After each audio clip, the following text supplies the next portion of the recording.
What do geology and colonialism have in common? Surprisingly, more than you might think. Today, I had the pleasure of sitting down with one of my very own students from the University of South Carolina, Jordan Jeffries, who is a geology and anthropology double major and has research that kind of sits right at the intersection between these two fields of study and is very interesting and I think needs to be spread more widely. So I invited them on to speak about their research in this video, as well as talk about their upcoming presentation they will have at the Southeastern GSA or Geological Society of America sectional meeting next March. If any of you are also interested in attending that meeting and or presenting at it, we talk more about how you might do that and why you might do that at the end of the video, as well as talk about the deadlines for submitting an abstract if you want to present or registration if you want to attend. So stick around for that. And without further ado, let's get into our amazing conversation with Jordan Jeffries. My name is Jordan Jeffries. I am a double major in geology and anthropology at the University of South Carolina. Just for the audience, I invited you here today because I'm working with GSA, the Geological Society of America, to promote a lot of the work that's being presented at their annual meetings. And a lot of my audience might not know they have sectional meetings where they have different parts of the U.S. get together and have smaller, but a little bit more regionally meaningful meetings for GSA, and you will be presenting your work at the Southeastern Section GSA meeting next March, and your work is on colonialism and geology. And you also presented a poster about this, which is sitting behind us in the class that I teach here at USC. And after seeing it, I immediately wanted to have you on here because I think it's a topic that is, one, really interesting, and two, very not talked about. And so, yeah, let's get into your, not just your poster, but your work and interest in general. So before we jump into the details of your research, can you just explain for us what is colonialism and how is it related to geology? Yeah, so I like to define settler colonialism as the replacement of indigenous populations with settlers through persistent land occupation and control. And as many scholars will state, that it is an ongoing structure rather than a historical event, as is typically kind of taught in schools. And what helps me when thinking about how geology comes and fits into this all is thinking about settler colonialism as a land-centered project. It works by and through the acquisition of territory and resources. And in this way, geology kind of works similar and has been used in the past and continues to be used to provide sort of like a scientific justification for the displacement of indigenous populations in order to gain access to their land and the resources on that land. There's a really good quote from Catherine Yossoff. She wrote a book called A Billion Black Anthropocenes or None. And I think that this really kind of describes my research project really well. But she says, geology is a mode of accumulation on one hand and of disposition on the other, depending which side of the geologic color line you end up on. So that's kind of a good way to summarize. Yeah, absolutely. I love the way you put all of that. And one of the things I also loved, just putting it into perspective, that you did with your poster is you had this beautiful timeline, which maybe I'll put on the screen if we get it afterwards. But this timeline, you take us through kind of geology's progression through time as a colonial science, as you put it. So can you just expand on what was significant in this timeline and how does it show the progression of geology as a colonial science? Yeah, absolutely. So I kind of like to think of the first American geologists as these self-proclaimed naturalists at the very beginning of the colonial period, and continued to collect and catalog the natural sciences as America expanded.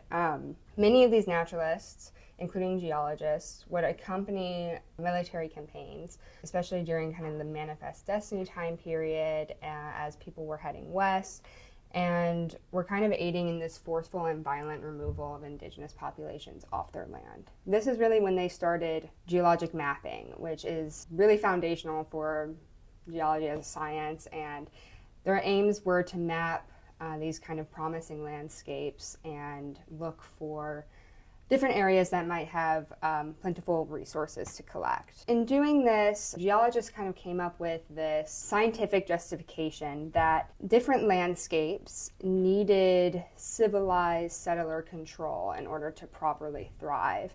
And this framework kind of provided the data and the language necessary to frame the continued removal of indigenous people off their land as a form of progress for the nation. Then we kind of move into this like shift into mining, which is obviously has always been really central to geology as a field. They already had these promising quarries mapped, and a lot of indigenous people had already been removed off the land, so a lot of companies and also individuals at the time were really free to extract different natural resources, including like gold, iron, and then eventually moving into coal and then oil and uranium. And as environmentalism kind of started to bloom during this period, the big pushback for this was conservation. And they did this through federal protection projects like national parks. And this not only further removed indigenous people off their land in order to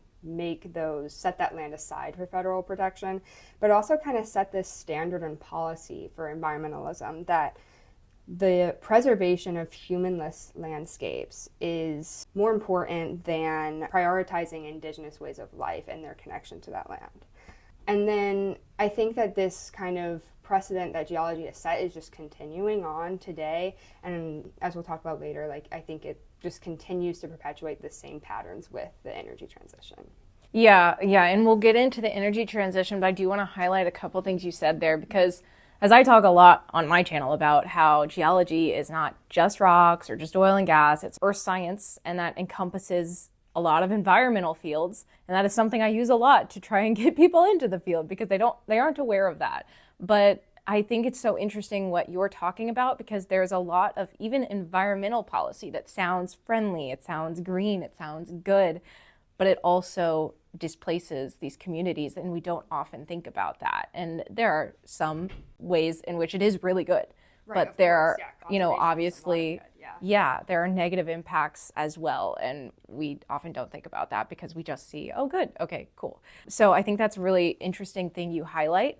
And then you also mentioned very briefly, you talked about how it removes these people from their land, but it also takes away their ability to not only live on the land, but the way that they live on the land. Mm-hmm. And in your poster, one thing you highlight as well is kind of the differences in perspectives on land between colonists versus indigenous people. So can you talk about the differences in these perspectives? Yeah, absolutely. So the first thing I want to highlight with this question is that indigenous groups are not, indigeneity is not a homogenous group that can be completely generalized into a single group. There are 574 currently federally recognized tribes, all with their, distinct cultures and ways of viewing the world. But we can learn a lot from different indigenous scholars and scientists that have chosen to kind of share their ideas about how they see the world, basing on their forms of their indigeneity and their cultures. And I think something that you see a lot repeated in these conversations is this emphasis that land is a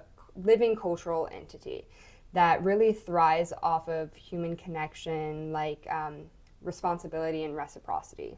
And I think this is very different than kind of the more Eurocentric view of land. The kind of European view is land is very much a resource that can be owned, it can be quantified, it can be extracted upon, you can profit off it. And that's just very different than kind of the indigenous view on it. Mm-hmm. Yeah, I think that sums it up well. I feel like there's a lot of ways in which we are finally, I talked to a fire scientist not long ago on my channel, and there's a lot of ways we are finally realizing that there are really good practices that some indigenous communities did really well before we came along, and we kind of said no to those, and now we're like, oh, that's a good idea. That will help us a lot in terms of fire management. And now we're realizing that not only in fire, but also many other aspects of Western science that, we originally were like, no, we know better, but not always. So yeah. So now I really want to touch on the energy transition, because this is a lot of what you talked about in your poster and we'll talk about at the meeting. And I think by now we're all aware that we need to make some sort of transition in the way that we get our energy to sustain our climate and our lifestyles. But many people are unaware that mining is a very big part of this. We need minerals from the ground to make a lot of renewable energy technologies. And so there are a lot of movements toward more sustainable or green mining. Green mining, I think, is one of the things you had in your poster title, and that is a very catchy and good sounding thing, but you talked about some caveats with that. So what exactly does this energy transition and this green mining transition have to do with colonialism? Yeah, so like you said, in order to move on to more renewable ways of getting our energy, so solar panels, batteries, wind turbines, all those things, we need to mine for energy transition minerals and metals, also called ETMs. And there's been some really cool projects recently on these in relation to Indigenous lands. There was one study that marked that 54% of the projects they looked at for ETM mining were on or near Indigenous land. And then there's some other data that points to that a lot of these ETMs are on Indigenous land, just huge portions of them, like 89% of cobalt, 79% of lithium, just a lot of these minerals are on Indigenous land. Executive Director of First Peoples Worldwide, Kate Finn, she did a podcast on Columbia Energy Exchange, and she did a really good job, I think, of kind of including how this relates to colonialism. She talks about how this really comes down to this concept of environmental sovereignty. That's kind of the ability to be able to manage and control your own resources according to your own beliefs.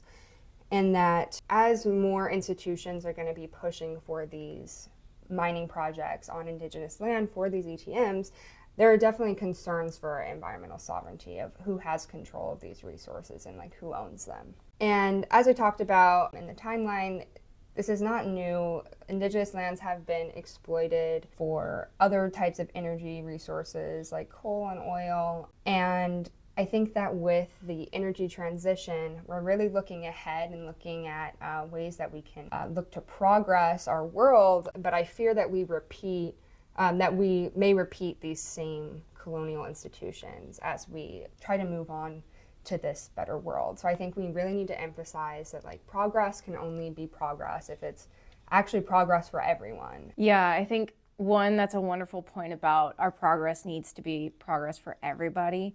And it's easy for us to fall back into old patterns. One of the things I remember from your poster and I thought was interesting and confusing at the same time was you had mentioned that federal agencies are required to consult when doing environmental projects on or near Indigenous land, but the communities don't have veto power. So do they have any power to change the way the project is carried out at all? If so, why do they even consult?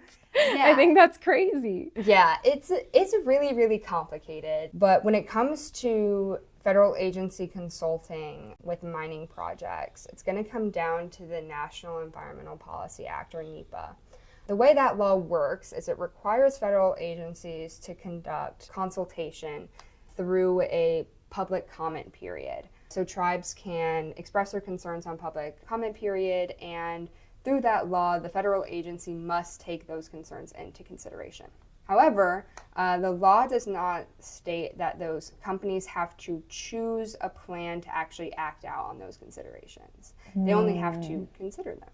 So it does ultimately come up to, it's a decision on the agency still. There are other legal avenues that many tribes are kind of going down to move around this. There's this concept of a traditional cultural landscape, that if that status can be maintained, that land can be protected by the National Historic Preservation Act. But that's another complex legal process that tribes have to pursue in order to get that status. And even on reservation land, this whole kind of legal resource is it's very, very complex. Indigenous scholar Clint Carroll, his work really kind of helped me sort of get a grasp on this. It's really complicated, but basically reservation land is held in trust by the U.S. government. So the U.S. still maintains some direct and indirect influence on land use in the way the tribes work, despite the fact that, tribes have their own elections, their own governments, and their ability to create their own laws. So the U.S. has historically and continues to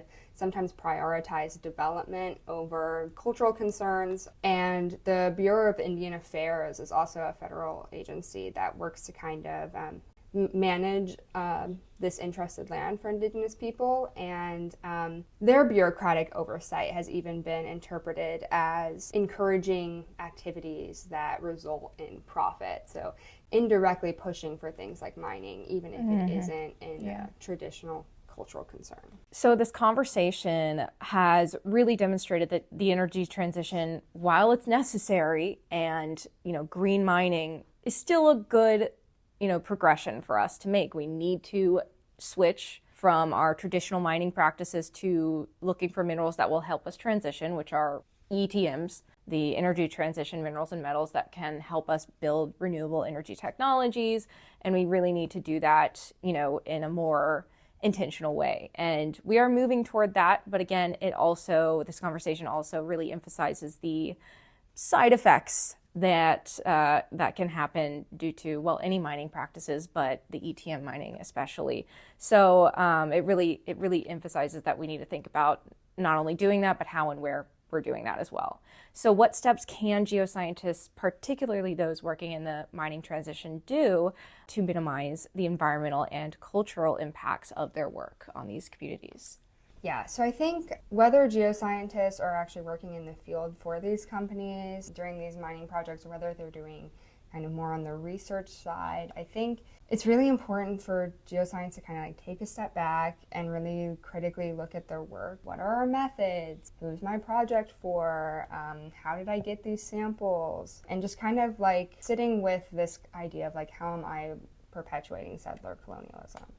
I think it's important to kind of sit with that discomfort and be very intentional about wanting to change that. And I think that kind of sets up for the best mindset. There are many ways that geoscientists can also be allies.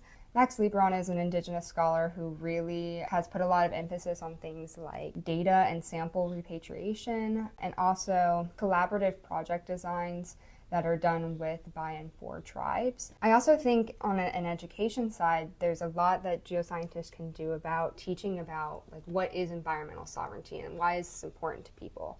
What does it really mean to work with and for the land? I think it's sometimes easy for us to forget as geoscientists, but fieldwork is ultimately a privilege and it requires an increased level of responsibility. And I think our methods really has room to kind of emphasize this more by really focusing on values like empathy and gratitude. Yeah, I think those are really great points. I love your point about really just talking about it, teaching about it. We talk about this so little. Because of your double major, you have been exposed to a lot of these topics and have really researched this stuff. And in geoscience, me specifically, I have not, again, when I saw your poster, I was like, this is not talked about. This is absolutely not talked about. And so really talking about this and just becoming aware and sitting with the accountability and the discomfort of, knowing, okay, well, let's think about our methods. Are all of these very ethical? Let's make sure we're doing that and being mindful about that. I think that's part of our transition forward in our effort to try and make progression for everybody.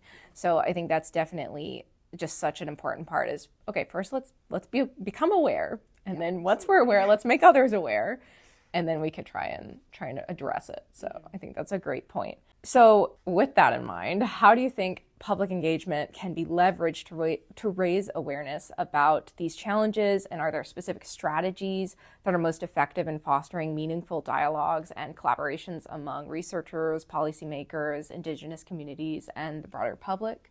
Yeah, so meaningful dialogue comes out of building meaningful relationships. And I think geoscience, whether it be in the field work or in the research, can do a much better job of engaging with communities early and continuously throughout the project, and thinking about ways that they can produce benefits for that tribe as well. If you're gaining something out of the project, then think about ways that they can also benefit from it. I also think that the public holds a really crucial opportunity to hold both researchers in academia and also like companies and field workers accountable. We can demand as consumers for a higher standard of ethical production, and I think it's really important that we continue to demand that. I also just want to emphasize that, like, don't take all of this information from me. There are many Indigenous scholars and activists out there, and I think it's really important that we show up for them and we support and we listen to them and we kind of use what they're saying to make better informed opinions about how we act and interact with our environment.